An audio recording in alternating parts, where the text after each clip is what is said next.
Hello students, lecture number 13 हम लोग start करते हैं। और आज के जो हमारे टॉपिक रहेंगे वो रहेंगे independence of judiciary in India and second appointment of जजेस इन इंडियन जुडिशरी। तो सबसे पहले देख लेते हैं कि जुडिशरी का मीनिंग क्या होता है ना। इंडिपेंडेंस जुडिशरी का मीनिंग क्या होता है। तो the judiciary must be free from encroachment from other organs in its sphere. तो इंडिपेंडेंस का मतलब यहाँ पर यह है कि जो भी जुडिशरी का अधिकार क्षेत्र है, न्यायपालिका का अधिकार क्षेत्र है, उसमें कोई भी ऑर्गेनाइजेशन जो है वो इंटरफेयर ना करे। Our constitution makes the judiciary absolutely independent. अगर हम अपने इंडियन कॉन्स्टिट्यूशन में देखें तो जब हमने सेलिएंट फीचर्स भी पढ़े थे इंडियन कॉन्स्टिट्यूशन के, तो वहां पे हमने एक फीचर पढ़ा था इंडिपेंडेंट जुडिशरी। इसका मतलब ये हुआ कि कॉन्स्टिट्यूशन में ही प्रोविजन है कि हमारी जो न्यायपालिका होगी, जुडिशरी होगी, वो इंडिपेंडेंट होगी। सेकंड है, it means the freedom of the judgement and free from legislative interference. Legislative interference का मतलब है कि कोई भी विधानसभा हो, राज्यसभा हो, लोकसभा हो, वो जुडिशरी के काम में, जुडिशरी जो भी जजमेंट दे रही है उसमें इंटरफेयर नहीं कर सकती। और थर्ड है, the decisions of the judiciary should not B influenced by either the executive और द स्टेट लेजिस्लेटिव। मींस जो भी जुडिशरी न्यायपालिका के डिसीजंस हैं वो किसी के दबाव में आके जजमेंट नहीं लिए जाएंगे। जुडिशरी हमारी इंडिपेंडेंट रहेगी। अब चाहे वो हमारा एग्जीक्यूटिव हो या लेजिस्लेचर की तरफ से, कोई दबाव जुडिशरी के ऊपर नहीं डाला जाएगा। It means freedom from both fear and favour. ठीक है, जुडिशरी का कोई फेवर नहीं करेगा और जुडिशरी को किसी से डर नहीं होगा। ठीक, अगर ऐसा होगा तो हमारी जो जुडिशरी है वो इंडिपेंडेंट रहेगी और अपने जो जजमेंट देगी वो भी इंडिपेंडेंटली अपने जजमेंट को दे पाएगी। अब इसमें हमारे इंडिया के अंदर बहुत सारे मेथड्स जो हैं वो यूज़ किए जाते हैं जिससे हमारी गवर्नमेंट जो है जुडिशरी को इंडिपेंडेंट रखती है। तो उसमें कुछ मेथड्स हैं, उसको हम देख लेते हैं। पहला है हाई क्वालिफिकेशन। तो जो भी जजेस का अपॉइंटमेंट होता है उसके लिए प्रिस्क्राइबिंग हाई मिनिमम क्वालिफिकेशन। मतलब हमारे कॉन्स्टिट्यूशन में ये बता रखा है कि जो सुप्रीम कोर्ट के जजेस होंगे उनके लिए क्या क्या क्वालिफिकेशन होंगी, और ये क्वालिफिकेशन को काफ़ी हाई रखा गया है ताकि जो भी जजेस का अपॉइंटमेंट हो वो एफिशिएंट जजेस जो हैं सुप्रीम कोर्ट में आए। An aspirant for such an important office must have been a judge of the High Court at least for 5 years. एक क्वालिफिकेशन ये रखी गई है कि अगर सुप्रीम कोर्ट में किसी को जज के लिए अपॉइंट करना है तो उसके लिए हाई कोर्ट में कम से कम 5 साल का उसको एक्सपीरियंस होना चाहिए, हाई कोर्ट में वो जज होना चाहिए। और must an advocate of high court be at least for 10 years। अगर जज नहीं है तो हाई कोर्ट में वो 10 साल के लिए एडवोकेट होना चाहिए, 10 साल का एडवोकेसी का एक्सपीरियंस होना चाहिए। फिर सेकंड है handsome salary subject to vote of legislation.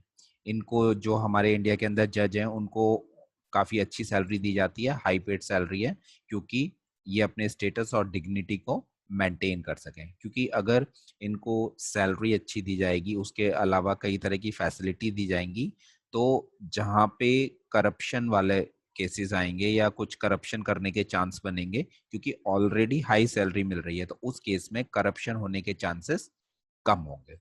और जब इनका ऑफिस चलता है, इनका कार्यकाल चल रहा होता है सुप्रीम कोर्ट के जजेस का, तो इनकी सैलरी और अलाउंसेस को ऑल्टर नहीं किया जा सकता, चेंज नहीं किया जा सकता। Next, security of tenure. इनका जो कार्यकाल है वो सिक्योर होता है। means they are not removable from the office except by an order of the president, and that only on the ground of proved misbehavior or incapacity। Supreme court के जो जजेस हैं उनका टेन्योर सिक्योर होता है, उनको इजीली रिमूव नहीं किया जा सकता। उनको सिर्फ प्रेसिडेंट रिमूव कर सकते हैं, वो भी अगर मिसबिहेवियर का कोई ग्राउंड है या इनकैपेसिटी शो हो रही है, तो उस केस में प्रेसिडेंट रिमूव कर सकते हैं। लेकिन उसके लिए भी जो हमारे मेंबर ऑफ हाउसेज हैं, है ना, पार्लियामेंट है, वहां से 2/3 मेजोरिटी के साथ बिल को पास करवाना पड़ेगा, तब सुप्रीम कोर्ट के जजेस को रिमूव किया जा सकता है। लेंदी टेन्योर, ठीक है, तो लेंदी टेन्योर का मतलब है रिटायरिंग एज। तो इनकी जो रिटायरिंग एज है वो 65 ईयर्स है, और जो कि हमारे इंडियन स्टैंडर्ड के हिसाब से काफी हाई मानी जाती है, ठीक है। इसके अलावा अगर ये रिटायर हो जाते हैं सुप्रीम कोर्ट के जज के पोस्ट से, तो आर्टिकल 128 ये कहता है कि इनको दोबारा रीअपॉइंट किया जा सकता है by the chief justice of India with the consent of the president. अगर ये लगता है कि 65 ईयर्स के बाद भी ये अच्छा काम कर सकते हैं, ये हेल्दी है ना, साउंड है, तो चीफ जस्टिस जो है प्रेसिडेंट के रिकमेंडेशन पे इनको दोबारा से सुप्रीम कोर्ट के जज के लिए अपॉइंट कर सकते हैं। ओथ टू वर्क फियरलेसली, जब ये अपना ऑफिस ज्वाइन करते हैं तो ये ओथ लेते हैं, शपथ लेते हैं कि अपनी ड्यूटीज को ये फियरलेसली जो है परफॉर्म करेंगे। Know practice after retirement, a retired judge of the court is prohibited from practicing law before any court within the territory of India, ठीक है। तो इनके लिए एक प्रोविजन ये भी रखा गया है कि जो सुप्रीम कोर्ट के जज हैं जब वो रिटायर हो जाएंगे तो वो किसी भी कोर्ट में जो कि इंडियन टेरिटरी में आता है उसमें प्रैक्टिस नहीं कर सकते। Power to make rules to regulate their procedure, अब सुप्रीम कोर्ट के पास ही अपनी पावर्स हैं, तो जो उनका प्रोसीजर है सुप्रीम कोर्ट का जिसके अंदर जजेस काम करते हैं या जो उन्होंने अपने लिए प्रोसेस बनाया हुआ है, तो सुप्रीम कोर्ट के पास फुल पावर है उस प्रोसेस को चेंज करने की। कोई और जो अदर पार्टी है वो इनके लिए प्रोसीजर सुप्रीम कोर्ट अपने लिए ही अपने रूल्स बनाता है। Denial of political office before और आफ्टर रिटायरमेंट, ठीक है, तो ये जो जजेस होते हैं should not be allowed to hold political office after retirement, retirement के बाद कोई भी पॉलिटिकल ऑफिस ये ज्वाइन नहीं कर सकते, otherwise they will have the temptation of creating ground for becoming the political leaders और gaining some other lucrative office through political godfather during their tenure as judges। वो ऐसा इसलिए किया गया है क्योंकि जब ये सुप्रीम कोर्ट के जज हैं और अपना कार्यकाल चला रहे हैं तो उस दौरान बहुत सी पॉलिटिकल पार्टीज अगर इनको लालच देना चाहें कि आप रिटायर हो जाइए हमारे और रिटायरमेंट के बाद हम जो है आपको पर्टिकुलर कोई पॉलिटिकल ऑफिस आपको दे देंगे तो हमारे फेवर में जजमेंट दे दीजिए, इसीलिए इसीलिए पॉलिटिकल पार्टी ऑफिस ये आफ्टर रिटायरमेंट के बाद ज्वाइन नहीं कर सकते। और लास्ट है इसमें appointment of the executive, every जज of Indian supreme court is appointed by the president. जो मेथड चूज किया गया है ना, तो मेथड को फेयर बनाने के लिए कि इसमें जो भी जजेस आए सुप्रीम कोर्ट के अंदर उनका जो अपॉइंटमेंट हो वो फेयर हो, तो सारी जो पावर है वो प्रेसिडेंट के पास है। जितने भी जज अपॉइंट होते हैं इंडियन सुप्रीम कोर्ट में वो प्रेसिडेंट के थ्रू अपॉइंट होते हैं, ठीक। तो प्रेसिडेंट जो है वो कंसल्ट करते हैं जजेस ऑफ द सुप्रीम कोर्ट से या जजेस ऑफ द हाई कोर्ट से, ठीक। और उसके बाद जब उन्हें लगता है कि हाँ ये पर्टिकुलर पर्सन जो है सुप्रीम कोर्ट के जज की पोस्ट के लिए सही है या हाई कोर्ट के जज की पोस्ट के लिए सही है, तो प्रेसिडेंट फिर उनका अपॉइंटमेंट करते हैं। इन द अपॉइंटमेंट ऑफ जज other than the chief justice the president must consult the chief justice, ठीक है। जजेस के अपॉइंटमेंट में चीफ जस्टिस को छोड़ के जजेस के अपॉइंटमेंट में जो प्रेसिडेंट होते हैं वो चीफ जस्टिस से भी कंसल्ट करते हैं। नेक्स्ट टॉपिक है इसमें हमारा सेम जो हमने अभी लास्ट टॉपिक लिया, लास्ट हमने पॉइंट लिया अपॉइंटमेंट ऑफ जजेस इन इंडियन जुडिशरी, ठीक है। तो इसको हम देख लेते हैं। तो अगर जुडिशरी की बात करें तो जुडिशरी जो है वो हमारा मेन पिलर है किसका, डेमोक्रेसी का, ठीक। और जुडिशरी हेल्प करती है ताकि हमारा जो लोकतंत्र है, डेमोक्रेसी है, वो स्मूथ फंक्शन कर सके। और जो जजेस हैं वो जुडिशरी के मेन एस्पेक्ट हैं, है ना। It is mandatory that the जजेस have to be efficient in order for the judiciary to be successful. अगर जुडिशरी को सक्सेसफुल बनाना है तो उसके लिए जजेस का एफिशिएंट होना बहुत जरूरी है, ठीक है। अगर जजेस एफिशिएंट नहीं होंगे तो हमारी जो जुडिशरी है, न्यायपालिका है, वो सफल नहीं हो पाएगी। और वैसे भी जजेस की अगर हम बात करें तो हमारी कंट्री में उनकी काफ़ी रिस्पेक्ट होती है और पीपल्स का, लोगों का बहुत ज़्यादा फेथ होता है ना। तो ये बहुत ज़रूरी है कि जब भी उनका अपॉइंटमेंट किया जाए जजेस का, तो उसको प्रॉपर किया जाए और उसमें बाइसिंग ना की जाए, कोई पार्शियलिटी ना की जाए। तो हम वेरियस जजेस के अपॉइंटमेंट्स के बारे में देख लेते हैं। पहला है इसमें हमारा डिस्ट्रिक्ट कोर्ट। तो हमारा जो आर्टिकल 223 है इंडियन कॉन्स्टिट्यूशन का, वो पूरा प्रोसेस बताता है कि डिस्ट्रिक्ट जजेस का अपॉइंटमेंट किस तरीके से होगा, क्या क्या उसमें क्वालिफिकेशन होंगी। अगर क्वालिफिकेशन देखते हैं तो the person has to be in practice as an advocate for 7 years और मोर। 7 साल का उसको एक्सपीरियंस होना चाहिए, किसका, एडवोकेसी का। Should not be working in any other service of the union और द स्टेट। सेंट्रल गवर्नमेंट में या स्टेट गवर्नमेंट में वो कोई अदर सर्विस ना करता हो और उसको रिकमेंड किया हो हाई कोर्ट ने फॉर एम्प्लॉयमेंट के लिए। तो अगर ये 3 क्वालिफिकेशन उसके पास हैं पर्सन के पास, तो वो डिस्ट्रिक्ट कोर्ट का जज बन सकता है। इनके अगर अपॉइंटमेंट की बात करें तो आर्टिकल 223 ने पूरा हमें प्रोसेस भी बताया है। The appointment can be done only after consulting the governor of the state and also the जजेस ऑफ द हाई कोर्ट। जब इनका क्या कहते हैं अपॉइंटमेंट होता है तो जो गवर्नर होते हैं, गवर्नर बेसिकली अपॉइंट करते हैं और जो उस पर्टिकुलर स्टेट का जो हाई कोर्ट होता है उसके जजेस से, ठीक है, कंसल्ट किया जाता है और उसके बेस पे डिस्ट्रिक्ट जजेस का अपॉइंटमेंट होता है।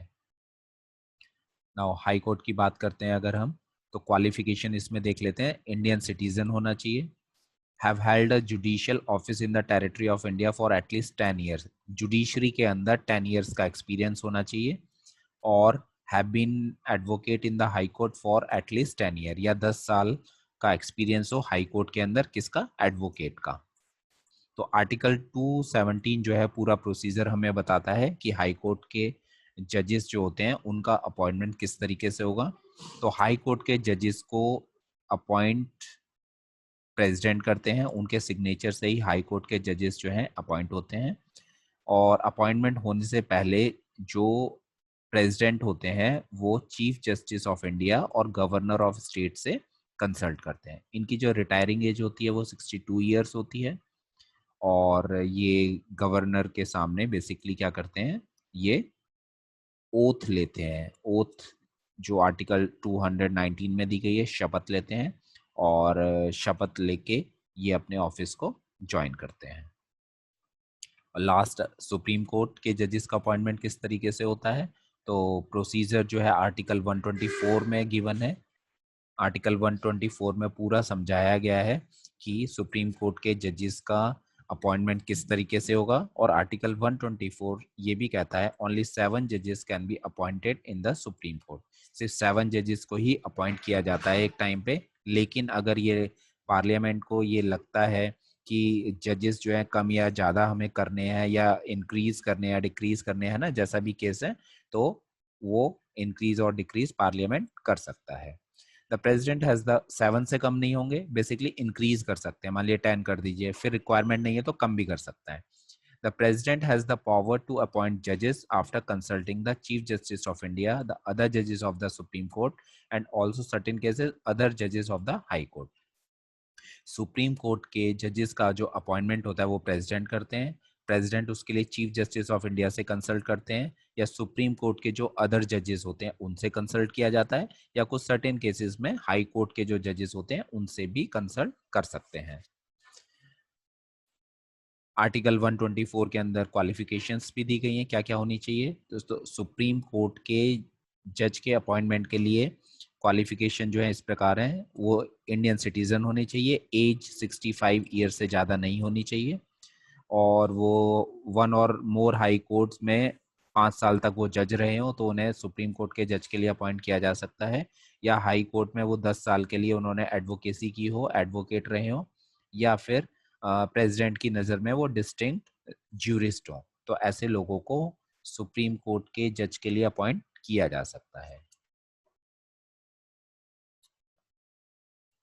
चीफ जस्टिस और एडोक जजेस का अगर हम अपॉइंटमेंट देखें तो चीफ जस्टिस का जो अपॉइंटमेंट होता है वो आर्टिकल 126 के अकॉर्डिंग होता है।